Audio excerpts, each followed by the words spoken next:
right. All right.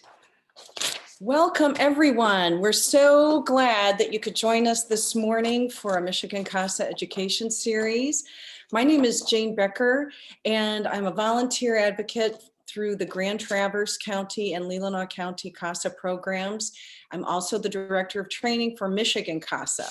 Before we get started, I just wanted to let you know who and what Michigan CASA is, because a lot of us are advocates on the webinar today and staff members, but we've also invited other agencies as well. So Michigan CASA is a not-for-profit organization that is based in Grand Rapids. And what we do is knit our 27 county programs in Michigan together by offering them support services, connections to national CASA, training services, and things like this education series. So we are very excited to be able to bring this to our advocates today, our staff members, and agencies that our staff members may be under the umbrella of. So today we bring you Amy Bailey, who is one of our own, and I'm just super proud to say that. Amy is the Child Welfare Program Director for Arbor Circle in Ottawa County. And in that role, she oversees CASA of Ottawa County. She's a licensed master's level social worker with 20 years of experience working within child welfare. She is a great champion for kids and families as she seeks to strengthen and empower both. I think this is going to be a really powerful presentation today, because the title is Maintaining Their Roots, and she is I'm going to point out how and ways to realistically work to maintain children's connections to their bio families and to their extended families while they're in the foster care system. And before I hand this over to Amy, I was sharing with her how this has significant meaning to me, the topic of this presentation, because when I became a volunteer advocate several years ago, I have to tell you, this was something that the social workers on the case really had to kind of challenge me on. I kind of came into this as, wow, I'm so glad we got them out of that house, and let's just minimize the effects of all of that. And what, you want them to see these people a lot? And so through social workers on the case, the caseworkers, I really learned a lot. And it really challenged my thinking. So I hope that this does the same for you. So before I hand it over to Amy, I also want to point out that this is a webinar. And so you can only see Amy and me because we have just dozens and dozens and dozens of people on this. So we wanted to focus on her presentation. You definitely are not seen, but you are definitely heard. So if you have a question, please use the Q&A box. And Amy has asked that we save the Q&A until the end of her presentation, and then she will address the questions at that time. So go ahead and load them up in the Q&A box. You'll also see you have a chat box, and it's fine if you want to chat and share observations and things like that in the chat box, but know that the questions will be answered from the Q&A box. All right, with no more ado, I'm going to hand this over to Amy. And Amy, we're just so proud, one of Michigan CASA's own. We're so happy to have you today. Thank you. Well, welcome everyone. Good morning.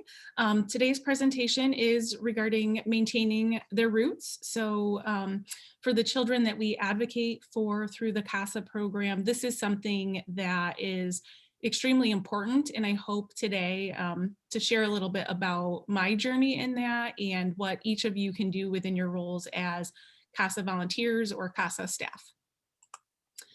So as Jane mentioned, I've worked in child welfare for 20 years, and I do oversee child welfare services at Arbor Circle.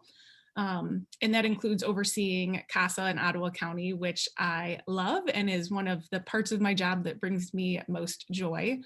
I'm also a private practice clinician in the Grand Rapids area.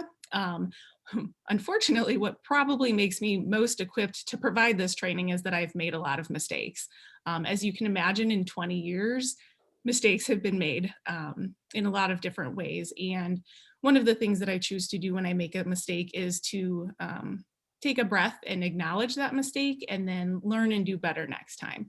So I do want to frame that because I think sometimes when we go to trainings, we might hear this information and think, oh my word, why didn't I do it that way before? Or, oh my gosh, I can't believe I missed that. And I think it's really important for each of us to just be able to say, oh, I wish I would have done that differently. So I'm going to do it differently next time. There's no guilt or shame or anything like that. So just wanted to create that safe space for learning for everybody today.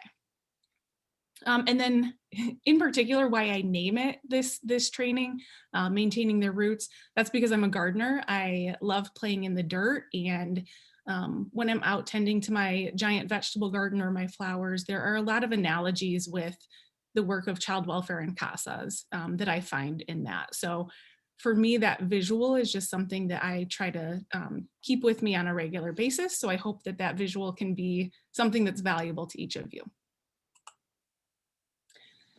So in particular, why is this topic important? And then also this is somewhat of our agenda for the morning. These are the three main things that I'll be discussing. So first, it's important because all children in the child welfare system become unrooted. Sometimes that's intentional and sometimes that's unintentional, but it happens every day for kids who are involved with the child welfare system. Secondly, it's important because in order for a child to be successful and to have a healthy life, roots are necessary. They need not just roots in general, but strong roots. And that brings me to the last point is that CASAs in particular can be one of the places that hold that dear and that make sure that that never gets lost in the shuffle. CASAs are such a beautiful thing for a child in the system to have because each of you can be part of keeping that child's roots intact and helping them adjust when the unrooting happens. I particularly like the analogy of roots because it reminds me to be mindful of the decisions I make and the ways I advocate and make recommendations for each child. It's our role as CASAs and CASA staff that each time a child has to be transplanted, that we are there to provide opportunity for that child to reestablish those roots. So I hope I have some fellow gardeners out here, but I'll give a brief rundown of what I mean when I'm saying transplanting. So as a gardener, it's not uncommon for me to want to move things around. Well, maybe other people don't do it, but I tend to move my plants around and I'm regularly seeking where is that spot in my yard or my garden where that plant can do best. So I might move a plant to a sunnier spot or a place with better drainage because it will flourish there. However, every time I take a plant out of the ground, I am causing some trauma to it, even if long-term it's for the benefit of the plant. I'm causing some type of shock or trauma to the roots of that plant system. And as a good gardener and as a good CASA, what we do then is we do our best to make sure that we provide additional care for those roots and that we honor them. Similar to this, every child who moves within the foster care system, whether it's a good move or an emergency bad move, they need us to take care and to assess their roots and to find ways to meet those needs related to their connections. Let's see. So with that, I will dig in. So as I mentioned, children in the system often become unrooted, and pointing out that sometimes it's intentional and sometimes it's unintentional is important because each of those need a different response. So when I think about intentional uprooting, I'm thinking about children who are removed from biological parents and placed into foster care. That change in environment is needed because of safety, because of their best interest. And so those are times when we're intentionally saying this environment is not safe or good for this child, and so they need to move to this other space. Unintentional is more when we have children who are unrooted from their community. So when we have kids who are placed, they're from, let's say, Holland, but they get placed in Detroit, or they're from Detroit and they get placed in Holland. So maybe when when CPS removes a child, they're not thinking, oh, this child might be placed 2 hours away. Um, so when I'm talking about unintentional, that's more of what I'm referring to. It also might result in things of, loss of school or other losses that we haven't really accounted for fully. Um, when kids are placed in neighborhoods or communities far from where they originated, it can be extremely detrimental to the child, even if the biological home was not safe. Um, Oftentimes, kids find comfort and safety in their neighborhoods and in their communities through other sources. So as I show on the slide, that might be a neighbor that's particularly kind from them, a neighbor who always gives them extra sandwiches, who knows their family struggles. It could be the local gas station where they go every day after school to see if they can find 50 cents on the ground to get a Gatorade. It could be their school. And so each of these losses kind of layer on top of the child. And again, it's unintentional because the CPS worker isn't going into the house saying, I'm taking the child from that neighbor, I'm taking the child from that school. When kids experience that multi-layered loss, of course, many of you have probably seen each move, they might have confusion. Most moves entail some type of loss, even if it's what we might consider small losses like certain toys or clothing. Kids can be disoriented, and that can be evidenced in a lot of different ways. That can be the child withdraws or becomes aggressive towards others. So this, you'll all be glad we're on a video for this particular part. I hate doing this in live trainings, but I'm going to take advantage of us being on video. And I would like you to take a moment and close your eyes. And I would never do this in person, so please don't be afraid of any future trainings I do when we can be in person. Okay, close your eyes. I'm going to read something to you, and I just kind of want you to like sit in the feeling of it. So imagine who I'm a stranger to many of you, or maybe some of you know me, but imagine I'm going to show up to your home in 10 minutes. I knock on your door and I tell you, hi, my job is to keep you safe, and you're going to have to come with me because there's some things at your house that need to get fixed. I don't tell you what it is at that point. I just say, you got to trust me. Your house is dangerous for you right now. You have to come with me immediately. Maybe I take you to McDonald's. We get a McFlurry. I do a lot of smiling to try to help you feel better. Maybe you ask me a couple questions and I give you a little bit of answers like, oh, I think it might be your roof that's falling in that's not safe. And then I tell you, you're going to go stay with my friends, the Smiths. From there, I drive you from that McDonald's McFlurry into Canada. Some of the people around us speak English, but it doesn't sound exactly like the English you're used to hearing, and they have some different words that you're not sure what they mean. Some of the people we encounter speak French. There's a different currency here, and so you don't know how to go buy groceries. You don't have money to go buy groceries. You don't know your new neighbors, but one of them is looking at you with a mean face. I haven't told you yet where the rest of your family is. I haven't told you yet where your pet is. You don't have any clothes with you. In Canada, they don't have your favorite foods, not in your new home and not at local restaurants. Canada smells different. A few weeks later, I come back and I say, oh, I'm sorry, I found a nicer place for you, so we're going to Japan. And then Mexico. And then a couple weeks later, Jamaica. And on and on and on. You can open your eyes. So even if I'm taking you to all of these beautiful places, maybe even places that you dreamt about, like, oh, I wish I could go to Jamaica someday. Even if I'm taking you to nicer places, how do you feel when I keep uprooting you? What might you be thinking each time I say, I'm coming to keep you safe, but I'm dropping you off in this place where you have no roots? You have no connection. As adults, it's easy for us to think about the move of a child or removal because we have the cognitive ability to consider the pros and cons of that. But for a child, every move, every transition is tearing their entire world apart. And the further they get from their first place, the more difficult that becomes, even if we're transplanting them into a sunnier location. I think that's important because even after 20 years, there are still some times where I make decisions too easily. I think, oh, that home's going to be perfect for that child. And so, because we as the adults know something good is coming up, we don't always prepare the children and we don't always advocate for them to remain connected to that prior placement or that prior community. Having those strong roots, sorry, you get to see my notes moving here.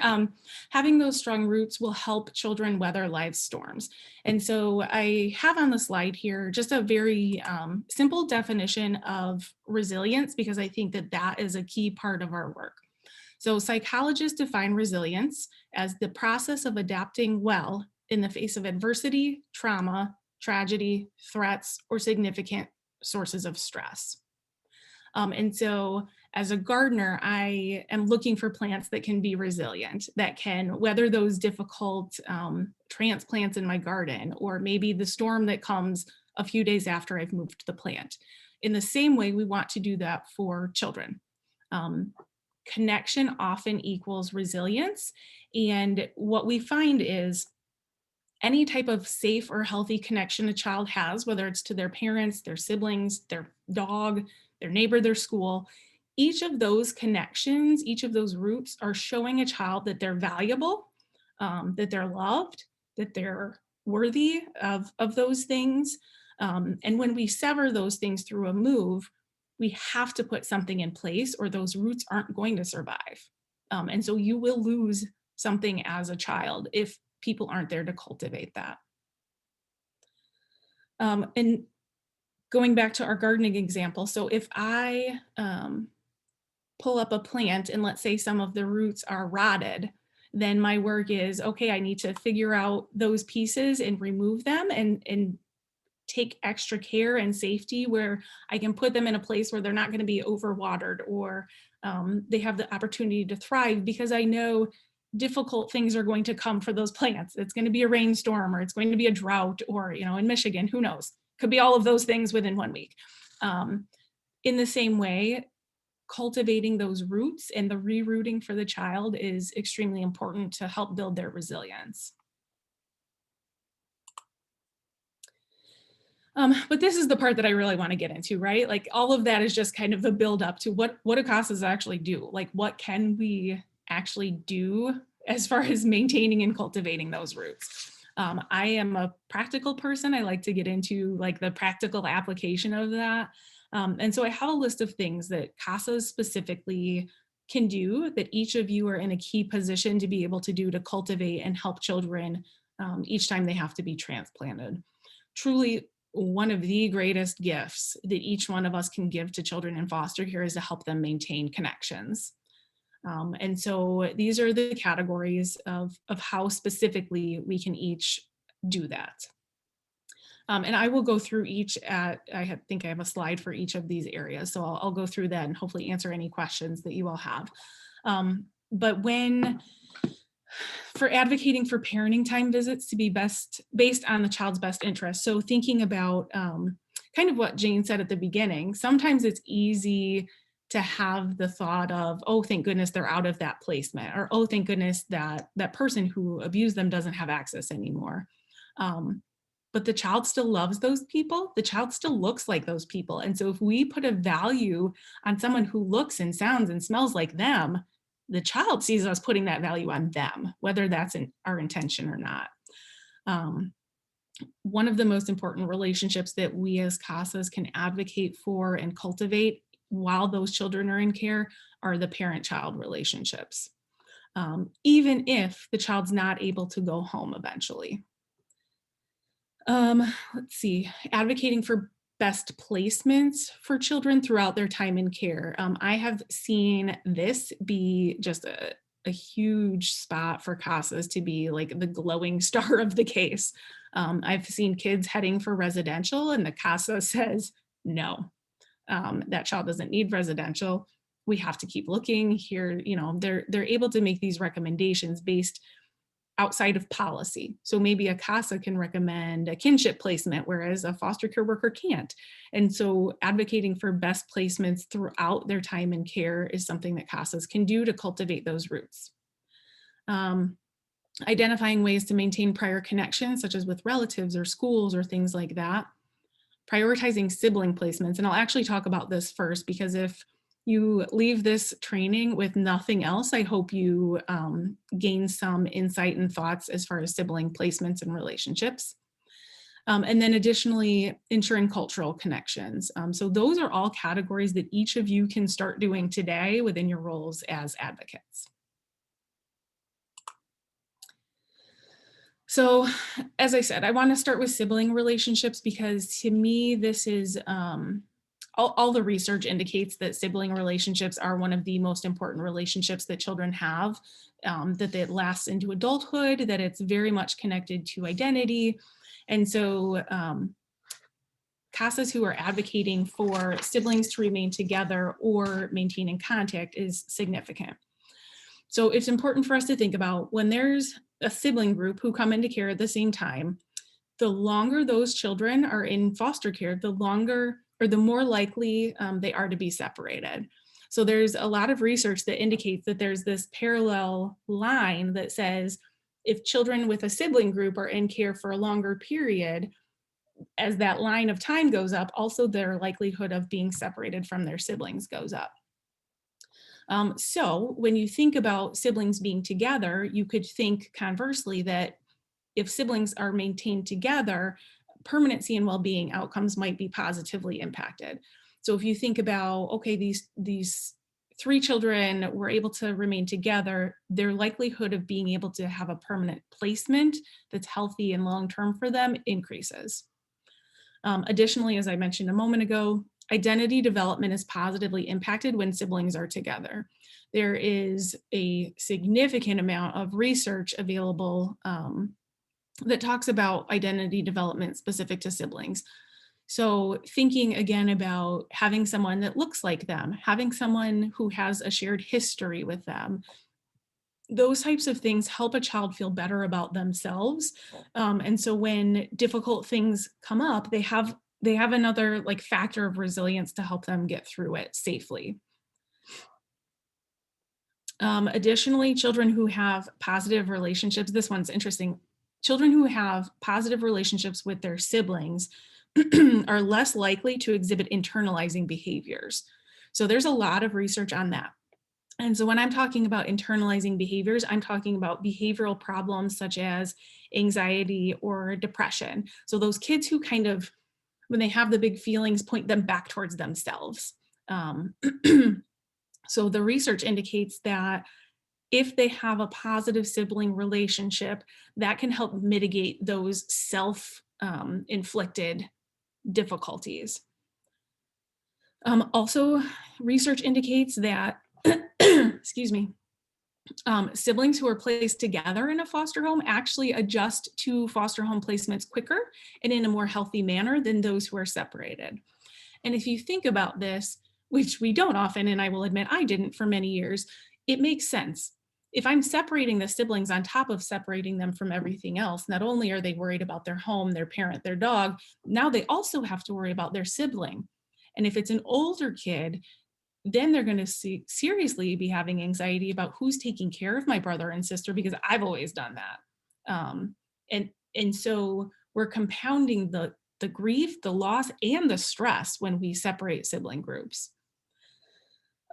It's a protective factor when we're talking about mental health needs of all of the sibling groups to be together.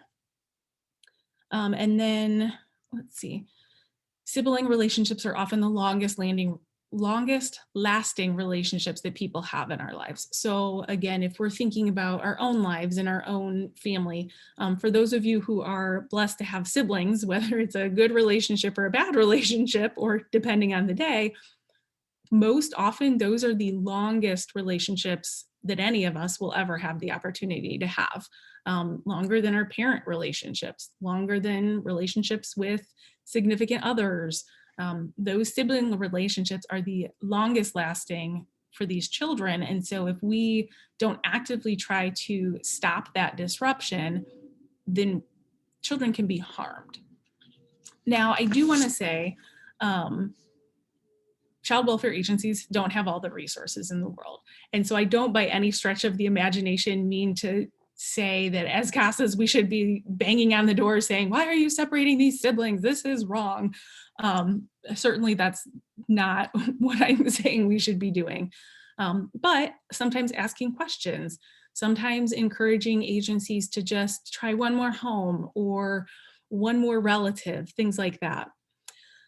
Studies have found that placing siblings in the same foster home is associated with higher rates of reunification, adoption, and guardianship, which those are our top three hopes, right? Like we don't want children aging out of the system. We don't want children staying in the system forever. And so maybe as a CASA, you're sharing some of this information with a caseworker to say, hey, did you ever read this study that says kids are more likely to have positive permanency outcomes? It's really interesting. You should read it. And so that's a very gentle way as a CASA that you can advocate, but it's also a really strong way to advocate as a CASA, right? Like giving people the research that's out there is a great opportunity for us. So specifically how to advocate with the sibling relationship. So always having a priority of placement together if at all possible, and if it's not harmful to any of the children. Um, there's not only the research, but there's also federal laws that support this. So if you need as a CASA to remind people of those federal laws, that's another option. There's also state policies that require this. And it is unfortunate that I've seen this not necessarily be a priority throughout the state, even though there are policies and legal protections for children. And I think part of that is worker turnover. Workers may not even know these are policies or know the research behind it. Part of it, again, is lack of resources of homes. And so I understand why it happens. But again, as CASAs, you each can advocate that this is really highlighted as a priority for each child you advocate for. If children have to be separated, then the next thing you could advocate for would be, can they be in homes or communities that are nearby to each other? Can they have some physical proximity? Because the further the children are placed from each other, the more damage, again, happens internally to each child, because they can't even visualize a child living in the UP if they're from Kalamazoo. They can't even visualize a child living in Grand Rapids if they're from the UP. And so the next best is to have them as close in proximity as possible. And then if that separation has to occur, either because it's in their best interest or because of a lack of resources, the CASAs can advocate for frequent and consistent contact. And so often what I have seen is that those things just happen during a parent-child visit. And so people are like, oh, the siblings are seeing each other at parenting times, which is great. However, it isn't enough to offset the damage done from separating siblings. And so advocating for frequent and consistent contact, whether that's telephone, respite options at each other's foster homes, is something that can be helpful. Sometimes CASAs can advocate at least for the kids to maintain the same school together. And sometimes people don't even think about that. So as a CASA, that might just be something that you could say, is it possible that we maintain the child at the same school as their siblings?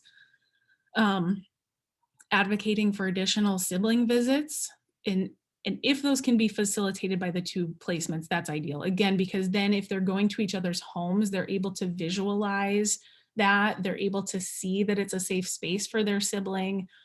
They're able to put their sibling in a safe context. Whereas if they're never seeing each other's homes, they're never, have no idea what's going on, they're going to be just worried and concerned, and just the doubt and the stress on the children in that situation is something that we can avoid by advocating for these types of contacts. Another thing that I've seen CASAs do that is beautiful is advocating for regularly reviews of SIB splits. Again, this is something that's supposed to be happening per policy, but because of the amount of work and stress on workers, it sometimes gets missed. But CASAs can advocate for every family team meeting to be discussing, have we looked for another home to get these siblings back together? Just because they were placed separately at the beginning due to lack of resources doesn't mean there's not a home 3 months down the road or 6 months down the home that might be able to take them both together. And again, at any point in the case, if you can do this, you're having a positive impact on that child's well-being and permanency outcome. Other forms of contact until they can be reunited. So as I mentioned, letters, calls. Of course, now we're in the age of Zoom, so we all can say, you know, Zoom visits can happen on a regular basis. And then the other thing too that we can do as CASAs is keeping them updated about each other. So I have found that sometimes when siblings have to be separated due to best interest and their needs have to be met in two different placements, sometimes the adults get uncomfortable talking about, you know, maybe a sibling struggling in residential. Or we might not want to stress out the child. And so we kind of avoid the topic of that separated sibling or the sibling that maybe hurt them or something like that. But if we don't tell them an age appropriate amount of information, they're just going to go to the worst case scenario. I mean, we do this as adults too, right? Like if I don't know something's happening, I go worst case scenario, like, oh, they must not be doing well, and maybe they're being hurt or whatever. So giving them updates on their siblings. As a CASA, you can draw pictures to mail to the sibling, even if they're in residential or can't have a lot of contact. Just giving those updates can be something that you can each gift a child that is on your that you're assigned to. Okay, parenting times. So when we're talking about parenting times, this is also something that can be difficult due to lack of resources in the system. But these are some things that CASAs can do in particular to help cultivate those connections during parenting time visits.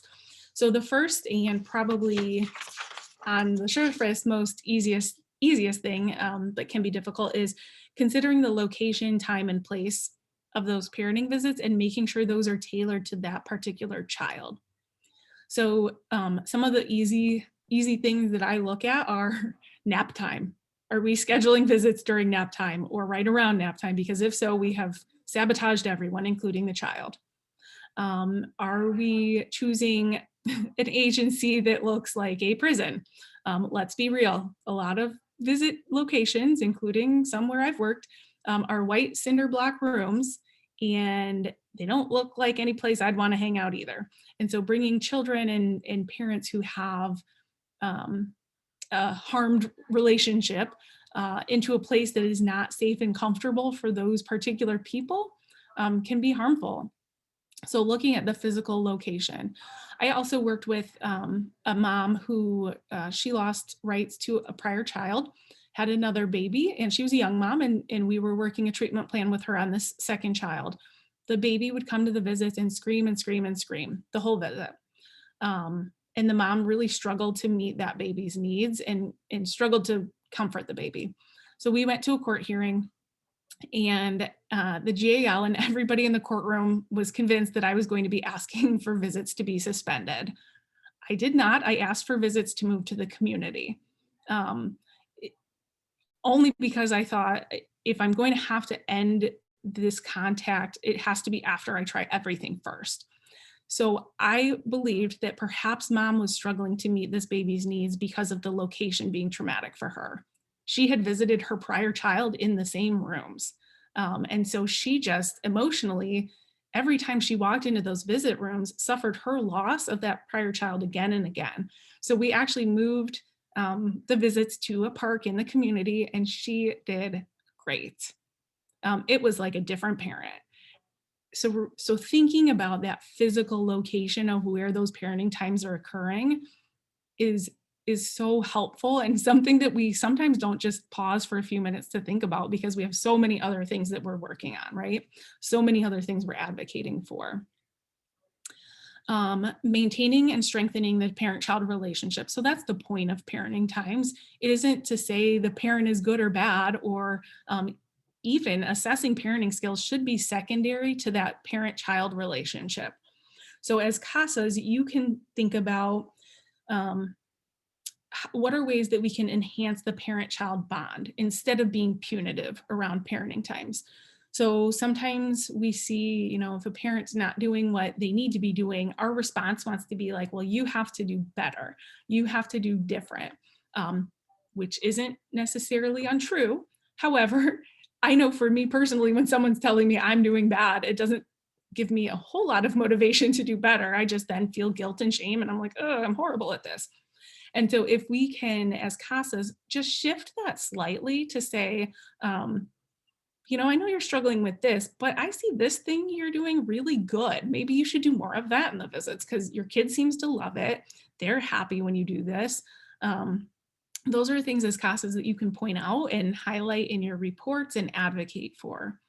Also, I can think of like an example of sometimes people get upset when parents are watching movies a lot during visits. And again, it is not how I would hope all parents are spending their visitation time. But if I'm, instead of going in saying, you can't watch visits or you can't watch videos at every visit, that's not good. If instead I'm saying, I get why you want to watch visits because you get to have that close proximity to your child. You get to snuggle. That physical proximity probably feels really nice for you both. You don't know what to say to your kid right now because you feel like a crappy parent. So, watch a movie again next week, but maybe the week after that, you might try this.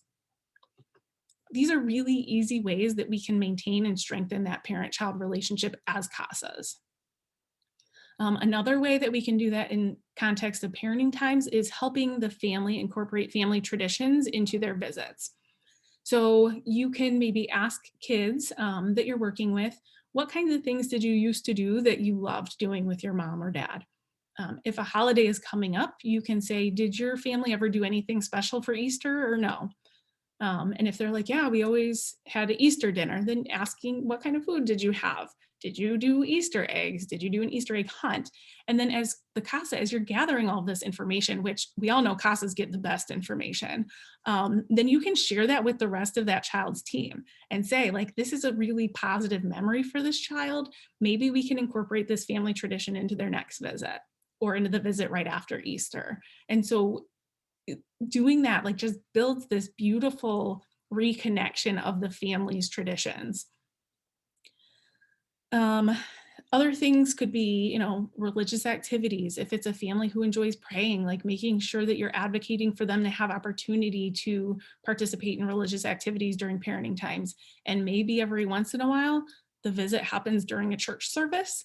I've been to many interesting church services over the years at maybe places I wouldn't normally choose to go to, but it's where the family worshiped. And so being able to bring a child into that space and for the family just to have this, again, this rootedness, this connection to their values and their traditions, is so significant in healing. Other things that you can do is encouraging additional parent contact if that's appropriate. Um, this one can be challenging because sometimes there's a lot of layers around that. So maybe a child in a relative placement, maybe the relative's mad at the parent still. Maybe the parent's mad at the relative still. And so maybe phone calls aren't going to happen right now.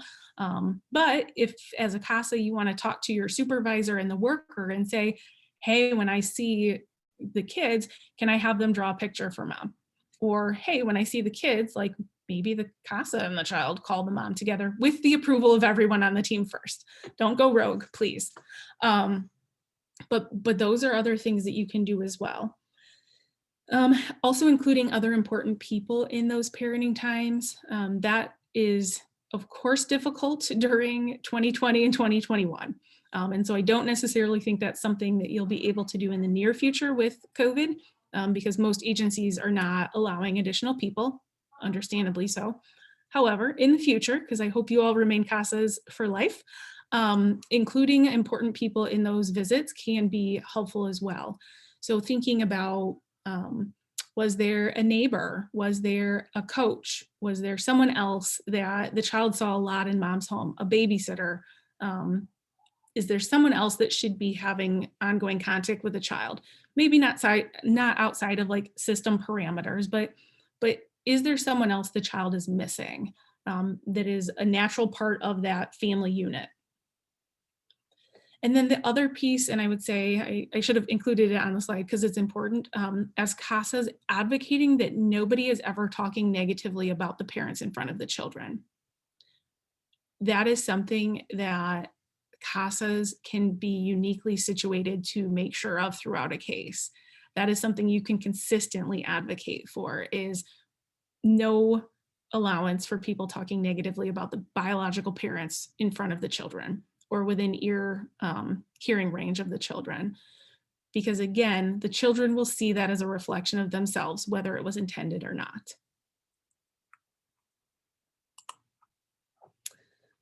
Placement advocacy, excuse me. So we talked a little bit about this, but when I am referring to like placements throughout, here are the specific things I'm referring to as CASAs that you can do.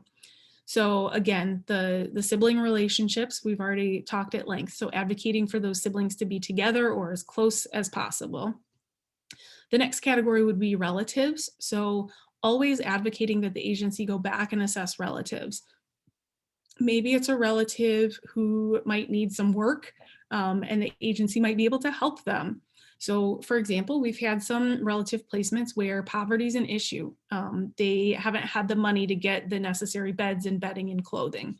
That's something our agency can help with. And that's something that that relative will have access to resources. So as a CASA, maybe re-highlighting, hey, I know grandma wasn't in a position a couple months ago, but can we look back at that again? Again, being near or in the removal community. Over the years, I have heard so many children light up when I drive them through their community of origin saying, oh, hey, that's where so-and-so lives. Oh, hey, I used to go to that grocery store. Even if the grocery store is falling down, the kids are excited because that's their grocery store. So if you can have them placed near or in their removal community, it truly is something that can help maintain those gifts. It also allows kids to be in places where they have a history. And so thinking back to that little exercise I had at the beginning, if I'm taking you to Canada and then Japan and then Mexico and then Jamaica, maybe you have a little tiny history in some of those places, but chances are most of us haven't lived extensive periods of time in each of those countries. And so if you can have them in a space where there is some type of history, there's comfort with that. Again, it doesn't have to be at our level of what type of house I want the child in, or maybe what type of community. Maybe that community lacks resources, but it's important to the child still.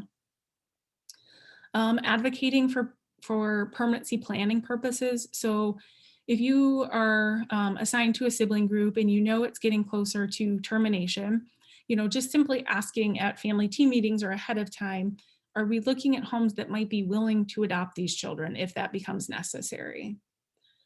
Or if we know we're getting closer to returning home and kids have to move, sometimes CASAs are the ones saying, hey, can we just relook at the parents?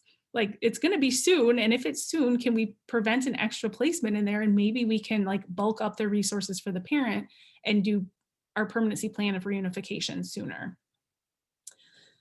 Also keeping in spaces that have a similar racial makeup and shared religious beliefs and practices, whether those are in the home and or in the community. Those are additional things that CASAs can just highlight in their recommendations, in family team meetings, in your communication. What similar religious beliefs and practices offer to kids is an anchor. And so when you think about spirituality or religion in general, often just simple things like access to religious texts or access to mentors within their spiritual or religious practices can be an anchor to kids when they have those difficult days. So again, going back to the root analogy, what can I put into those little roots that are helpful? And having a shared religious practice or belief with caregivers or community is very valuable. I'll talk a little bit more about similar racial makeup, I think, in a slide or two. Other connections that CASAs can work to maintain for kids. This is something that's really exciting to me and again, unique to CASAs.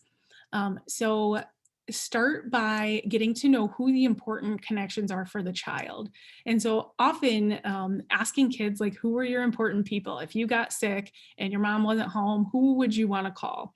Who do you miss most? Who was the person that made you laugh most? Asking some of those types of creative questions and getting into, like, who did the child see as their people, their tribe? Oftentimes teachers will end up on that list, sometimes coaches, sometimes it's a relative, sometimes it's just a random neighbor. Like, I loved the lady on the corner. She always gave me candy. And so as a CASA, like, start accumulating this list of who are the important connections for that child. And then if possible, from there, seeking ways that the child can continue those relationships. So maybe it's the visits like we talked about earlier. Maybe it's fictive kin placement. And I'll pause on that for a minute because, again, that's something that CASAs are in a unique position to be able to advocate for that nobody else in the system can. So fictive kin means it's somebody who is like family to the child, but is not defined as a legal relative by the system. And so that could be a neighbor, or it could be mom's best friend who the child refers to aunt, but isn't biologically related. There's also sometimes when biological relatives don't qualify as relatives because it's maybe one cousin too far away. And so by policy, foster care workers cannot recommend a fictive kin placement, even if it's in the child's best interest. Even if there's someone amazing and appropriate and wonderful, foster care workers are barred from making that placement recommendation due to policy. And it goes back to like 2006 when the state got sued, and it's a long story. I can tell you later. But nonetheless, foster care workers can't recommend that. CASAs can. It is one of my favorite things about CASAs. Truly, you always get to go back to best interest of the child. You're not like stuck in some of these policy issues that other people in the system are. And so maybe you found this teacher or this coach who has an amazing relationship with this child, who isn't a licensed foster parent yet, who isn't a relative, but like, you know that that child would do so well in that placement. And so you can advocate for maintaining those relationships, or even looking at, can that person take placement of the child? Additionally, if you can work to get addresses or emails or phone numbers for some of these important people. I find that sometimes teachers and coaches and others will tell CASAs more than they'll tell everybody else. So maybe they're willing to say, oh yeah, here's my address. They can send letters to me if they want, or their foster care worker can help them write emails back and forth with me. So helping find that is something that can be really beneficial as well. And then throughout the case, each time the child's in a new placement, identifying prior connections, and then also starting to accumulate a list of who are the connections while the child's in this placement. So again, thinking about a favorite teacher, whether it's their classroom teacher or a music or art teacher. As a CASA, you might be able to reach out to that person and say, I'm advocating for this child to have as many healthy, positive relationships as possible. Do you want to be part of that team? Sometimes it's CASAs who start bringing people to that FTM table and building that child's group. And so that's something that each of you can do to help maintain some of these other outside connections. And I use teachers and coaches a lot because those are two groups that I've seen a lot that CASAs have brought to the table and have been extremely valuable for kids. There's also something to be said for children who have been through a traumatic incident or who have had a family who've not cared for them, but people who know that history choosing them anyways. And so maybe a teacher who knows that difficult, dark story, like, shows up for that kid every day anyways. Like, again, going back to that, shows the child that they're valuable, that they're lovable, that they're loved.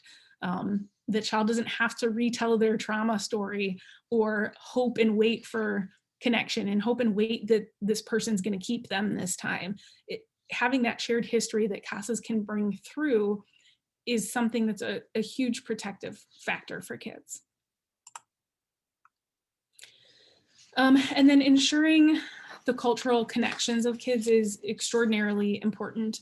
I would imagine that many of you over the past year have seen some things that would be supportive of this statement, but also in general, when I'm talking about culture, I am talking about a lot of different things. So the culture of the removal community, was it urban or was it rural? What types of things did that family participate with in that community? Maybe it was just going to the library once a week, but that was part of their family culture, is going to this particular library. Additionally, racial and ethnic identity. So anytime it's possible to place a child in a racially or ethnically similar placement, that's ideal. And the reason for that is that builds resilience for kids to have positive mentors and caregivers that look like them, that can role model what their life might look like in a healthy way in the future. Also, because of the racial tensions in our country in particular, and in general, just research would indicate that a person with the same racial or ethnic makeup is perhaps best equipped to help that child navigate future racism. And while I wish that weren't the case, I wish a lot of things were different in our country. It's not right now. And so having CASAs validate that and understand that is really important. Um, if kids can't be placed in a home that's racially or ethnically similar to them and their demographic makeup, as CASAs, you can advocate for them to still have access to those things. So maybe you're advocating for them to have a mentor who shares that background, or not just making sure only books and toys are in the house that look like the child, but also having caregivers or you as the CASA reading those books and thinking about, like, if I have a 3-year-old I'm working with, who is African American and living in a white home in a rural white community. As a CASA, something I could do is bring books where there's characters that look like the child and just say, like, look at her beautiful hair, look at her beautiful skin. Children have racial awareness at really young ages. Like, all the research indicates that it starts at a very young age. It's mostly the adults who are uncomfortable talking about that. And so if we as CASAs and CASA staff can get more comfortable with discussing that, this is a huge gift that we can give to kids. Also, a plug for next month's training, Roland is going to be digging into this, so you all should come because Roland's amazing and it's an important topic. You're welcome, Jane. um, In addition to that, like I mentioned on the last slide, having access to religious or spiritual culture that is similar to what the child grew up with is important. Again, whether or not that's something that is in line with our personal values or the values of the foster home, having the child have access to those anchors and those ties is important, whether or not it's something that we believe is good. And so that can be difficult. And so I encourage you, if you ever come into that space where you have maybe some moral or value conflicts, and you know that you still have to advocate for these things for the child, make sure that you're connecting with your supervisor, your CASA coordinator, to talk through that, because at the end of the day, the child needs that regardless of our feelings and our personal values. Family traditions, I mentioned earlier, but this is a neat thing that CASAs can do, talking to kids about, how did you celebrate birthdays at your house? I would warn you, be prepared. Sometimes the answers to those are really hard to hear. Sometimes it's really sad. But if the child tells you a sad story, instead of you becoming sad or making them feel bad about that, a very easy, quick question you can use and just kind of keep in your pocket is, if you had a magic wand, what would you want it to look like for next year's Christmas? Or if you had a magic wand, what would you have happen for your next birthday? Or if you got to pick any type of cake you ever got to have, what cake would you have? And so helping them also, like, have a little glimmer of hope in that is helpful. And as adults, like, we hear difficult things and it can be really hard to hear sometimes the lack of access to traditions kids have. So having a follow-up question in your pocket is really helpful on our end to be able to move forward in that. I know a lot of programs around the state have cultural consideration tools, and so that can be something that is accessible to CASAs that they can use to get at those religious and spiritual cultures, get more information on, like, the family culture itself. Other things, if it's applicable, CASAs can advocate for children to have access to perhaps a language of origin if it's not English and they're placed in a home that only speaks English. So advocating for certain classes at school or movies or books or people that can help the child maintain that original language can be very valuable, especially when kids aren't able to return home. Um, you can also, one of the cool things that you can do as CASAs is you can make a book together about that child's culture. And so what that does is it helps the child talk, it helps them identify valuable things, but it also helps you have an opportunity to celebrate like who they are and the things that make them them and unique and important. And so that can be a really neat activity that like, every week or every couple of weeks when you see them, you add more to the what makes me me book. And really those things can be piecing together things about their culture. If they're from a culture that's not native to America, maybe you're looking at who were the great artists in your country of origin, or who were the great musicians, and maybe we listen to that music together while we're writing our book. There's so many ways to be creative in this particular space. It's really neat. And I do want to also, I know I'm getting low on time here, so I'm trying to move quickly. I'm fine. Okay. I do want to also point out the special considerations when it comes to Native American children. So there's, of course, policies and procedures and parameters related to ICWA. But also, I would encourage you all, if you are ever assigned to Native children, that you don't just do those things because it's policy and procedure, that truly you seek ways to honor that child's culture and their tribal connections. This could be going to events together. This could be seeking out leaders in the tribal community to connect with that child. There are a lot of ways that CASAs can advocate for people to go beyond just what is required and policy for children in that particular population. The other thing I would say too is sometimes I found that CASAs are the only ones talking to children about race and culture. Again, sometimes that can be an uncomfortable conversation for people. Typically more so Caucasian people in my observations, though that's a generalization, that is my own, not Michigan CASAs. But having adults in their lives who are willing to talk about these things and discuss it again says, I see you, I value you. You're going to have some things in your life that we're going to navigate together. All right. Whew, I made it by 11. It's a small miracle. All right. And we could keep listening to you for another 3 hours, Amy, for sure. Wonderful. And as I knew would happen, the Q&A box is full. So if do you want to take a little breather and then you can dive into those? I can, but I'm clicking on it and it's not pulling up. So maybe I have to stop sharing my screen. You probably Oh, would. there it is. Okay. All right, sorry, you all get my big face now. Okay. Lisa asked, would it be possible to share some of the studies that demonstrate that sibling relationships may keep kids from internalizing the trauma that they experience?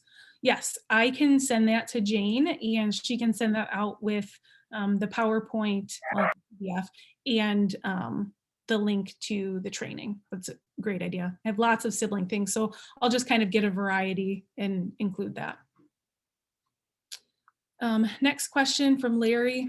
First case as CASA, the parental rights were removed from mother by the court, no father involvement. Maternal grandparents are likely to adopt. Is it normal to prohibit continued visitations with the mother in cases where the family is still trying to stay united? Or is it automatic that once parental rights are terminated, parental visits must cease? That's a really good question. So my simple answer is it's case by case.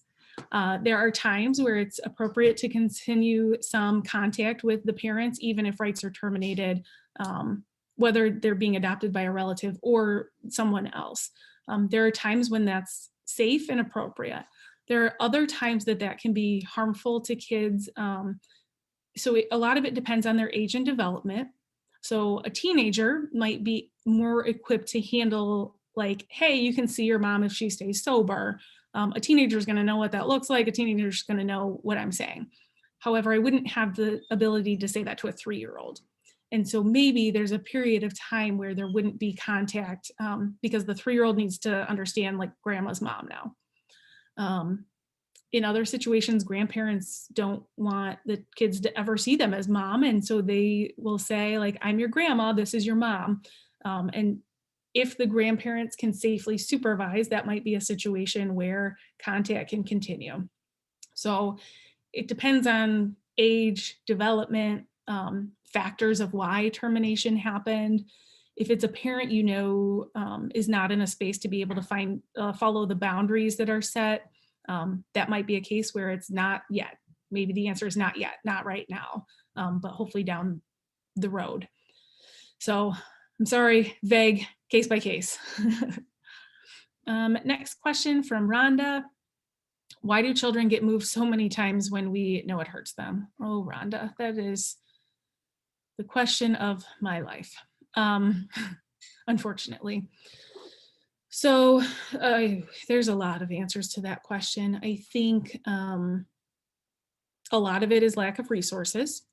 So I also oversee foster care, adoption, and licensing services for Arbor Circle. And if a family says a child has to move and our agency can't bolster that placement or work to maintain that placement, we can't force the family to keep the children. And so that happens a lot. Sometimes it was a poor placement from the beginning, but maybe people didn't know it wouldn't be the right fit. So, when kids first come into care, we don't have all of the information about them. And so maybe the child has a behavior that nobody knew about that comes out once they're in the foster home, and it's not one that foster parent can meet for whatever reason. And so sometimes children have to move because of that. I will also say that worker turnover in the state has a pretty significant impact on this. Not being able to hold fully the child's history negatively impacts how you can move forward with that child. And so if a family's on worker number 4 and worker number 4 doesn't know all the child's behaviors, know the services that child needs, a family might be less willing to do it because they're doing it alone. And so again, I'm going to keep tooting the horn of CASA, but that can be one of the most important things about CASAs is because we're the holder of their story. A lot of times we're the ones that's there the whole time. And so kids who don't have CASAs actually move more. Like there's research from National CASA that says that. And I think that is part of the reason. Mary asked, oh, it moved, sorry. So are you saying that once removed to the first place, that child should stay at that place for the longer period of time so they establish roots and there's not so many removals, and for the child to establish roots with that first family? Should the child keep roots with the first family if removed to another place or back home? Good questions. So not necessarily. So if a child moves to a foster home and then a week later or a month later or a couple of months later, we find an appropriate relative, the best interest would still be to move the child to that relative. Same thing with siblings. If the siblings are placed separately first, you would still want to seek placement of the siblings together. So going back to the gardening analogy, if I can find a place, like if let's say I moved a plant to a place that I thought, ooh, this is going to be really sunny. And then I realized like, oh, but wait, there's this beautiful, luscious place over in the corner that I didn't consider at all before. Now I see the sun. I would move the child to the place that's going to be long-term best, in the same way that I would move a plant to the place that's going to be long-term best, even knowing there's still going to be another little trauma there. There's still going to be another little uprooting. But if that's the spot that's long-term going to be healthiest and best for the child, then that should occur. Now, I think I mentioned in the training, if it's, a kid's going to go home 3 weeks later anyways, like seeing if you can preserve that placement until they can go home would be ideal. Patty asked, what is the law regarding sibling visits? So they have a right to sibling visits. I will include that in my notes as well to Jane so that you all have access to the laws and policies regarding sibling visits. And that also includes sibling contact. Mary asked, please share the studies that show the positive outcomes for siblings that stay together. Yep, one case I know of has 3 children placed in 3 different agencies. What a nightmare. Yeah, that does happen. Again, oftentimes it's because of resource issues. And so I'll keep saying, as you're advocating, be kind in your advocacy, be gentle in your advocacy, because it's something that keeps workers awake at night as well. And so it can truly be like no one will take those kids together for whatever reason, or there's not enough homes. So as you're advocating for that, do so gently, please, I ask of you, because we need workers to stay. Mary also asked, if you know of a case that needs a CASA, how can you recommend this? So the children's attorney can ask for one, the foster parents can ask for one, a caseworker can ask for one, or a judge can order one. So anybody who's already connected to that case can request one. Different counties have a different process for that, but anybody is allowed to ask for a CASA. And then the court has to make an order regarding that. So I would say talk to your local CASA program about what tends to go best in that particular county. Okay, Larry, just a comment resource for viewer consideration. A new book, which is partially related to this subject, recently was released. Katie Faust is the author of Them Before Us. It's the author's desire to encourage our culture to actively respect the rights of children rather than expecting children to sacrifice their rights for the sake of adult desires. Thank you. That sounds like a resource I would enjoy reading. Amy Smith, for cases when coaches, teachers, etc. may not know the child is in foster care, any suggestions on how to seek fictive kin connections without revealing the child is in care? That's a really good question. So you can't release parent information, but if you are court ordered as a CASA on the case, the way you can do that is saying, hey, I'm the CASA for this child. I want this child to maintain contact with their supports and their safe people. Would you share your contact information, and then I can share it with my team? And then foster care workers can reach out and say, hey, can you come to this FTM? Hey, would you consider placement? I mean, from the foster care side, you have to say, would you get licensed to be a foster parent for this child? But that would be probably the best way. I know, maybe Jane, you can answer this. I know everybody else gets to invite support people to the FTM. So I believe if a CASA identified a coach or a teacher as someone who's part of like that child's team, I would think a foster care worker would want to invite that person. I know I would.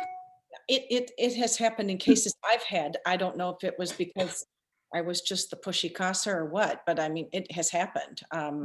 So I like your idea of going through the caseworker too. I mean, I think having that, you know, come through them is just better. I think it kind of makes it more authentic or what have you. So. Right. Well, and workers can run the necessary background checks and all of those good things to move forward with making things more formal. Mm-hmm. Lauren asked, how do you feel regarding maintaining sibling visits after they are adopted into separate homes, or with a sibling born to the bio parents after the first child was removed and adopted? I would say it's less about my feelings and more about the research, though I would say my feelings probably reflect what I've researched, that sibling relationships are one of the most important things that children can have, even if placed separately, even if adopted separately. Anne asked about the state policies with sibling placements. Bart asked, do we have a database of articles to draw from? Man, I failed. I should have sent these in ahead of time. And we will load anything that you send us right up to our training archives. So okay. It'll be right there next to this recording as well. So. Perfect. Rhonda, thank you for your service to children. The message in the PowerPoint was very good. I learned a lot. Thanks, Rhonda.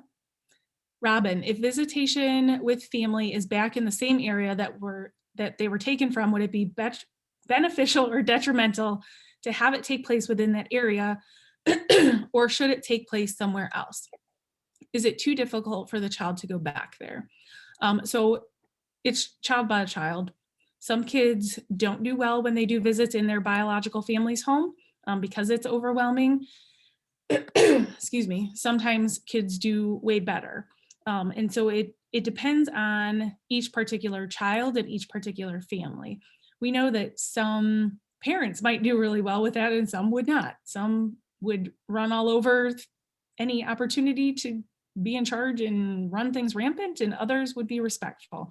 So knowing the child or children and then knowing the parent is where you start, always with the child and then next with the parent. Sorry, hold on. I would humbly acknowledge that this was an area I failed in for many, many years. I scheduled visits around the agency because I thought that's what everyone did.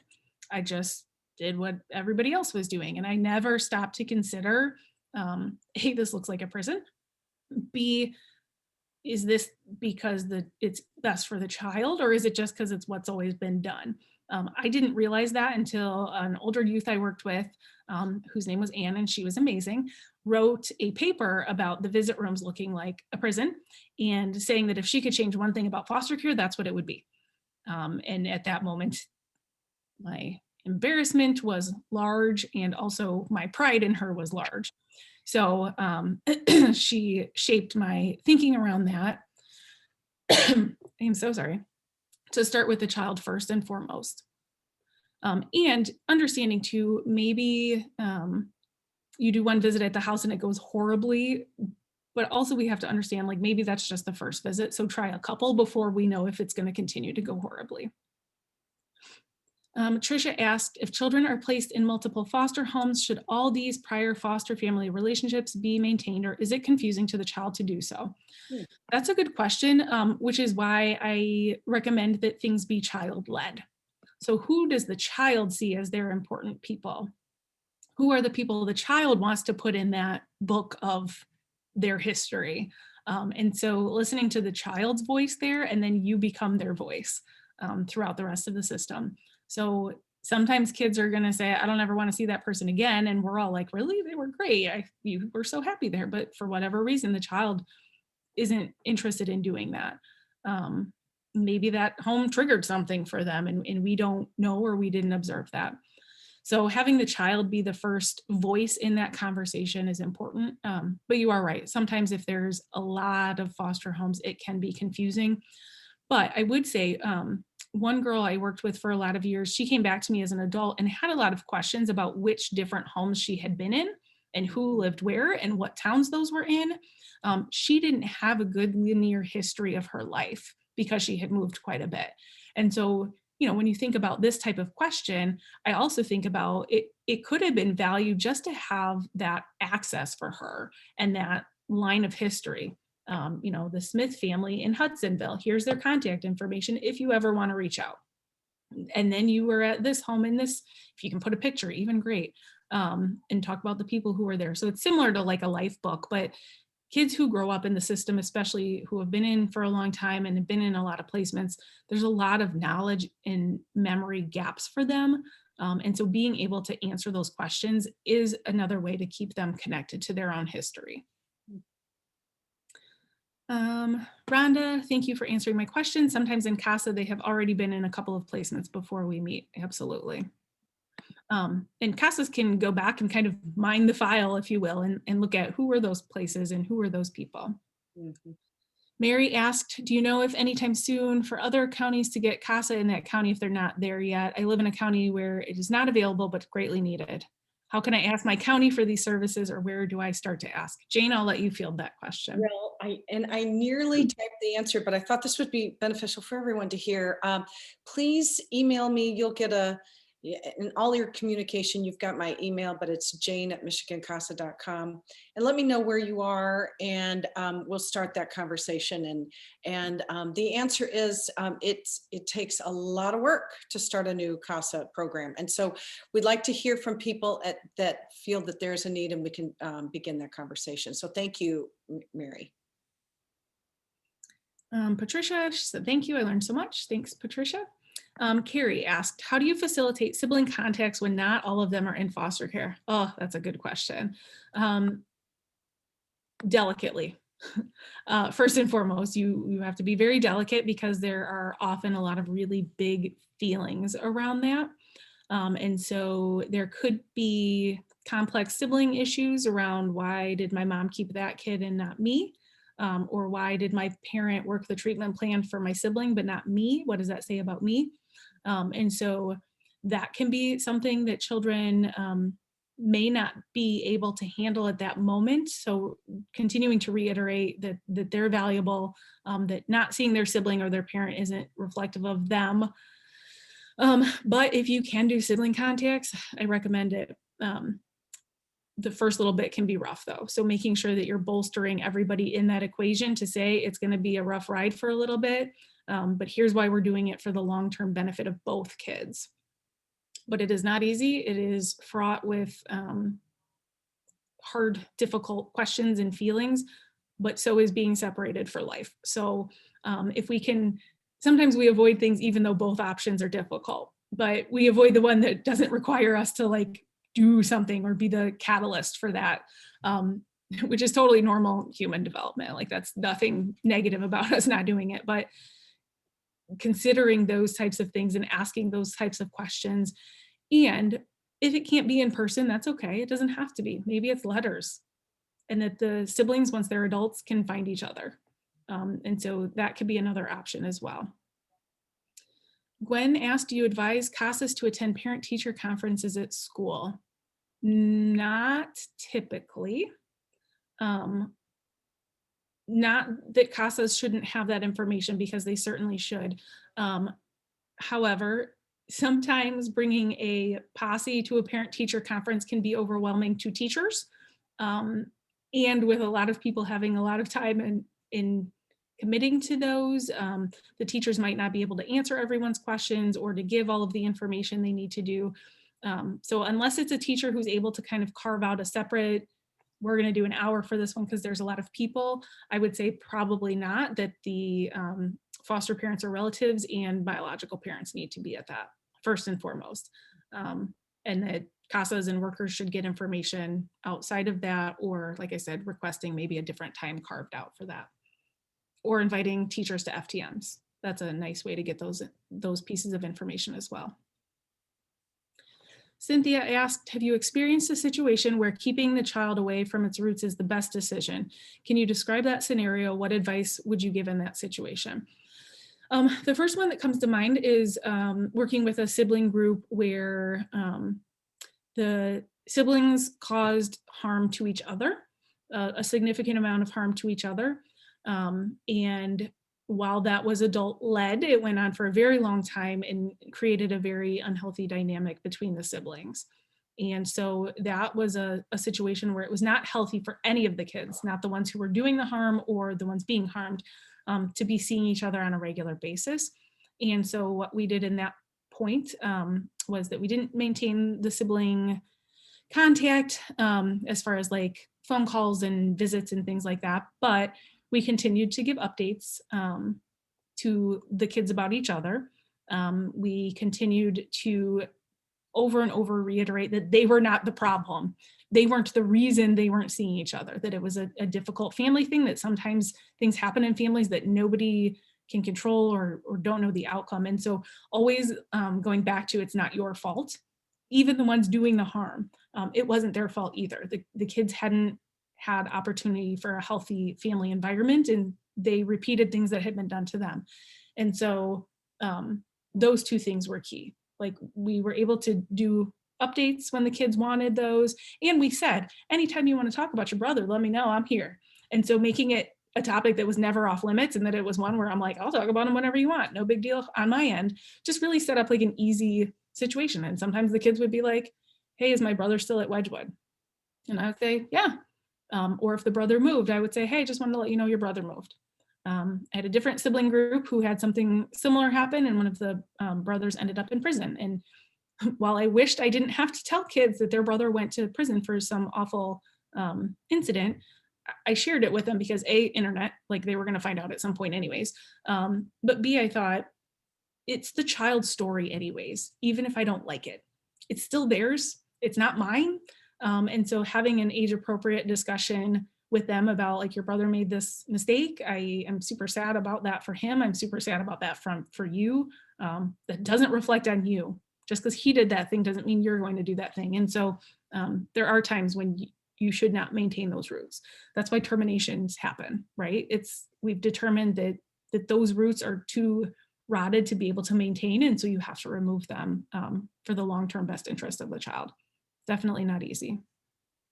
But advice, I would build resilience everywhere and anywhere. Take care of yourself. Talk to your supervisor because that is difficult. I've hated every termination hearing I've ever been part of.